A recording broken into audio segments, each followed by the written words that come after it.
Hey guys, it's Phil here, coming to you from the Salt Lab, your inside track to all the good, the bad, and I guess the ugly of UFS these days. Today I'm going to be bringing you good, the bad, and the ugly of KoF, and a little bit of an inside edge to Gencon for all you people that are going to be new going this year. First of all, let's start with some of the good stuff in King of Fighters. Just going to go over a few of my quick favorites here, and maybe what's a little bit OP in my opinion. First of all, let's talk about Kopigan training. Kopigan training is probably the best foundation in those symbols in the current meta. A 2-4 that completely turns off all keywords on an attack. You just don't see that kind of stuff in the game right now. As well as having a speed pump for basically your first attack of the turn, or any of your attacks if you're from Team Fatal Fury.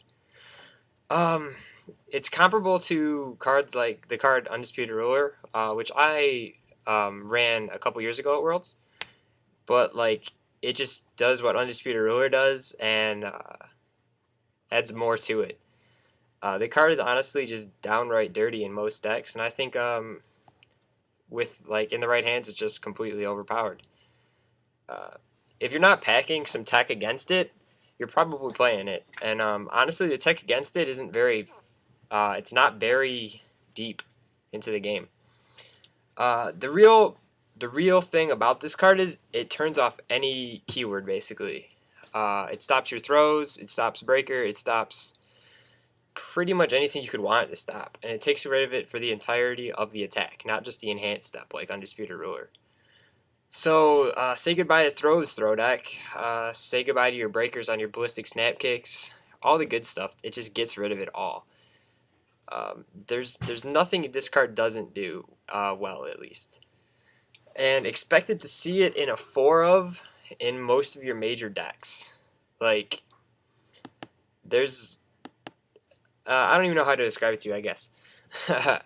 But so far in testing against it, I have found that I don't have much fun playing against it, especially if they get multiple copies out very early. You either have to bait them or have some type of response negation like Good and Evil or even Leona Blade in some instances. Alright, another card that I really like that you've heard a few people probably talk about already is Shiranui no Mai.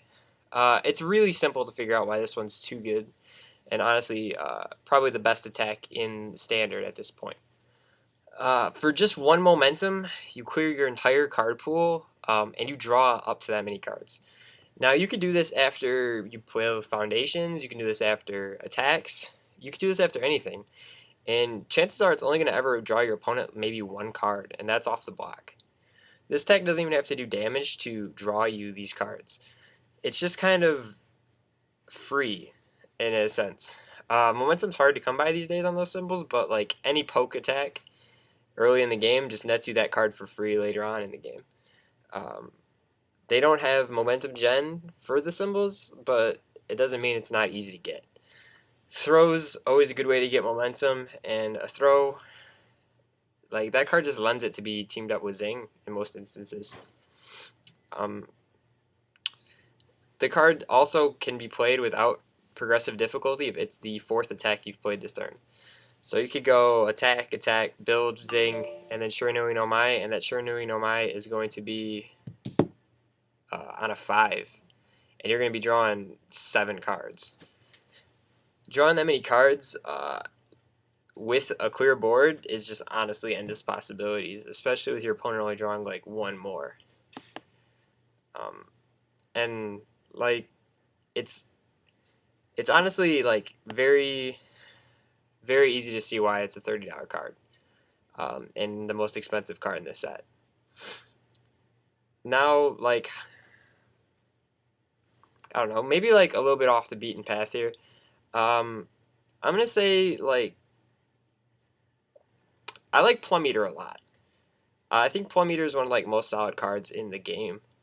It's a very quick momentum denial with its enhanced to destroy itself to discard both players 2 momentum, playable while committed, and it also has a little bit of a damage pump if you have a deck that can gain some momentum. 2-5 with a block, good symbol spread for its effects, and like just a very very cool card with a lot of cool interactions in my opinion. I definitely could see it in a lot of decks that I'm going to be playing for a couple metas probably to come. But obviously not the same for everything. I guess I'm going to talk about like the bad stuff now, which I think a lot of people are going to disagree with me, but that's kind of just me. I'm very easy to disagree with, I guess. I think Leona Blade, or not Leona Blade, but Leona herself is pretty bad. I won't even go so far as to saying that she's like has any inkling of good. I know that it's been talked about that she can be competitive, but she's overshadowed. From my testing, she's just not very good at all. I've tried her in about 7 to 8 different builds, and not a single one of them can win. And like, I'm not just some random guy that can't build decks either. Most of my decks have been smart. Most of my decks have tried defense, offense, combos, life, good.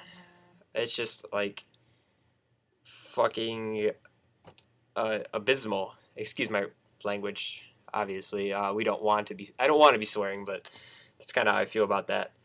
She just doesn't do anything well. Her pump's pretty reliant on you failing checks, and failing checks kind of is a terrible idea. Making yourself have to play stuff on a 6 instead of a 5 is usually very detrimental unless you can ready stuff. And I don't know how you're readying stuff outside of Leona Blade. Leona Blade's her best trick, but if you look at the symbols, the range attacks on them aren't very good. Life has the best range spread, but Life also has, in my opinion, the weakest foundation base for her. Outside of maybe a few gimmicky cards you could play. I honestly just am not a big fan of her. Another character that's just awful, but I think everybody knows it. I think it's Ralph. I don't think Ralph is even like has an inkling of playability. He has a okay symbol spread, but not for what he's trying to do. He has the worst symbol on him in Void, which probably is what symbol he'd want to be played off of with his control-ish based theme. And I think his attacks aren't very good either. I could see maybe one of them or two of them being played, but not in anything like extensive. Another card that I don't think is as great as people want me to believe is really like, I don't think Clark's Sunglasses. Like, I think Clark's Sunglasses is very good, but it's only in the right decks. I've heard talk of Clark's Sunglasses basically being a staple, and I think that's completely inaccurate. I like it in characters like that can build a lot. So maybe a Leona can play it, Amy can play it, stuff like that. But I don't even like it. I don't like it if you have like a 6 hand size and you're trying to do stuff and you're not trying to play for a very long game. Like, I don't even like it in Clark very much, honestly, because Clark's not building the foundations and Clark has his own effect to commit stuff. So just adding on top of it seems very, very gimmicky. So that's probably a little bit of a hate from anybody, but I don't think it's too I guess unwarranted. Another card that I don't think is very great is it's gonna be another character here. I don't think Andy is as good as people want you to believe. I think a lot of response negation hurts him. Anything that resets damage hurts him. Playing smart hurts him. I think he can beat a lot of I think he beats a lot of lower end characters and a lot of lower end players, but I think he couldn't really. He's never really gonna shine at the top. I was thinking he was maybe A plus at the beginning. I'm kind of lowering it down to maybe a B plus, A minus kind of thing. I think he could be a top tier character, as with all of Fatal Fury, but I don't think he's up quite as high as he should, as people want me to believe. Another card people like is, I think people like Yatagrasu, and I'm trying to figure out what your purpose is for liking it, because that card is awful. 2 momentum for the cost isn't worth it. It's Iori only. If it's not Iori only, it might be very good. And you just don't really gain as much as you want to gain ideally out of it. So it's kind of puzzling how people are playing it, or they're at least buying it. I don't know why, but it's completely sold out in most sites. And that's kind of it for bad. I want to go into a few. I went from OP things, did some bad things. Let's do a few of the good cards. Not too strong, but they're going to be making a splash in my opinion. My favorite card in this set is Young Mercenary. Two very relevant effects. It stops Breaker during your opponent's next turn, or during your turn for a Form Destroy. It also destroys a foundation or destroy one of my own committed foundations to commit one of my opponent's cards. They choose, obviously, or else it'd be OP. But that's not a very high cost, and obviously it's a card I'm going to find myself running probably a lot, and I think a lot of Flare decks are going to love it. I can shut down people that want to run on the For the Money engine just by committing their character. It leaves a lot of your opponent's defenses down. And in a heavy stun deck, it just completely taps your opponent. It might be unnecessary, but I think it's honestly a very good card, and I think it can replace Best Friends in a lot of instances. Another card that's just good, Hurricane Upper. You've heard at least Jeremy Ray talk about it, and I am honestly on his board with him 100%. Best poke in the game, best kill condition, or cheapest kill condition in the game. 2 difficulty for a multiple 2 kill condition, basically. You could throw that bad boy at the end of a turn and just go crazy with it. I think with Hurricane Upper, Kirk Polka could see play. I'm not sure if anybody even remembers what Kirk Polka does, but I believe they share air. And air Kirk Polka with Hurricane Upper could just be nutty. Build out Hurricane Upper, give lots of damage. Another card that's just pretty good, in my opinion, is Astute Observer. For obvious reasons, I like it very much as a sideboard tech, maybe a couple copies. I don't like it main deck very much, but I think it's a very solid choice for your stuff. Side deck, that's what it is.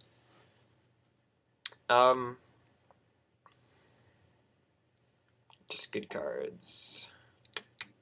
Harryoken, I think, is just good. I don't think it's too great. I think in a lot of decks it fights space for Win the Moon. And if you haven't read Win the Moon, that thing is going to beat it out for space about 99% of the time. That card's a staple. It's probably too good, but maybe a necessary evil. But Harryoken's stats, I think, are what do it for me. I like that it's 5 high for 7. I like that it has a mid block of 1. I like that it's ranged so you can pick it up with Deadly Precision. I like the draw effect on it a lot. Those are the things I really like about Harryoken. But I don't think it's like $30, sold out everywhere, game-changing, meta-defining good.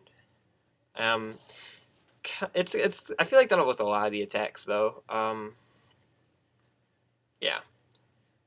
Good. Yori's very good. I really hate Yori. I fucking hate playing against him. I always lose to him. He smashes me, and I don't understand why, no matter how I play against him. And I guess it's just because he's got plus matches against fucking everything in the meta. He either ties with or is better with then.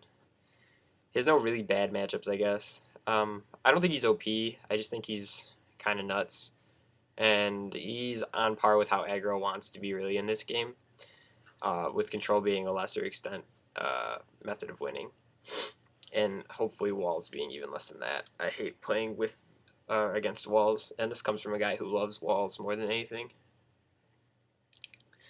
It's pretty gross. Kind of general just Gencon information right now.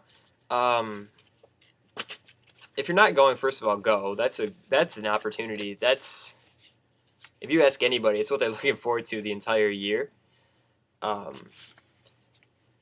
You're gonna need to bring your A game if you want to beat like the top players. We have a lot of up and coming stars. We have a lot of just hardened veterans, and I'd like to think the new guys have a shot and can just come in and be relevant. But it's really gonna be tough. Like, you guys have got to practice. You've got to just prepare yourselves. And I'm hoping that like all this information you get from everybody is going to really help you out, and really, really bring it home for you. You don't need to play the OP stuff to be the best. Most of the times there's standout decks, but a lot of times you can play anything and you can make top cuts as long as you know your matchups. If you know how you're supposed to beat Vespera, if you know how you're supposed to deal with things like Andy or Iori, and you're playing, say your favorite character is like Zime, who's very good, obviously. But you think that, man, I don't know if this meta is right for ZMA. Maybe the meta is too fast. Maybe it's too slow. Um, maybe it's just I'm too small at 17 or at 18 life. But if you're prepared to fight the matches, you have a good side deck to prepare you for everything, and you tweak and play your deck, just play your ass off with that deck. You will understand how to beat anything. Uh, King wasn't considered the top. King wasn't even considered very good by most people. He was very solid, but nobody thought he could compete in a meta where 7 hand size were dominant, or he wasn't fast enough. But his thing was he didn't have to be fast, and I proved that to people. I proved that an Earth deck, piloted excellently, could just beat up a meta filled with Fire and Mitsurugis and 7 hand sizers. I placed 4th with it, but like it's a good way to get your name on the map is to top and place well with something that isn't expected, but you know is good in your heart. Like if somebody comes up with a Ralph deck that's just crazy, or if somebody's already figured out a King deck from King of Fighters that can just win, I would expect them to get almost instant recognition from the community as somebody that's a standout player, or at least somebody who can hold their own and try very well, or is going to be able to compete in events that they go to. A lot of people have done that.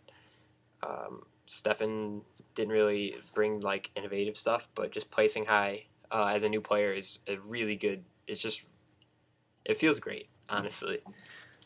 And then you just keep going from there because you have the confidence, you understand how other people's play works, and you just keep going. Kind of just more Gen Con information is don't be afraid to ask people like their names, introduce yourself to them, and just kind of find everybody. A lot of the community aren't dickheads. Some people are, but that list is very, very short. I'm probably not the best person in the community, not from the nicest standpoint, but I'm still cool with like 90% of the players, and I don't really have people I hate, just people I dislike, and people who I have rivalries to an extent with, which is always good in a fighting game thing to have a rival. But like, you're gonna be able to find your stuff. You're gonna be able to play against top people, and I'm kind of ready for it. I want you to know that we do a lot of testing in Michigan. Maybe I haven't personally as much as a lot of the other guys, but like we are definitely going to be bringing it. If you want to like compete, you're gonna have to like bring your A game as well, for sure. I don't think that the people that compete or think that they're gonna, I don't know. Let me rephrase this. I think this is Michigan's year to win everything. We have about 4, maybe 5 guys playing Legacy, all great, phenomenal decks. Maybe not greatest Legacy players, but when you play the most OP stuff, you don't need to be the best. Then that's how I got a character. Go figure. Teams, got 2-3 teams stacked with Michigan guys. Crazy good players, all of them. And like, there's just no way that one of us doesn't take it home. And then we've got Standard. Like, I think we're bringing about 12 guys just for Standard. And if one of us doesn't make it to at least the finals, I'd be totally surprised. So that's shots fired to everybody else. Atlanta had their year. It's time for Michigan to have theirs. I'd like to think you guys have a chance, but I really don't think you do. Sorry. This is going to be kind of like a preview and abridged version of everything, I guess. I'm going to start bringing you probably more content about like stuff, I guess. I don't know. It's going to be on Joe Tonello's website, Total Justice Gaming. Totally great blog spot. Shout outs to him for everybody doing it. I'll see you all in Gen Con, and I'll be beating you all at Gen Con too. So hopefully you brought your A game. If you're not going, I don't know what you're doing with your life. And yeah, shout outs to Danny Fung to Gen Con 2013. 100% me. Got that going. I got him there. You're all welcome. And adios. That's it from the Salt Labs.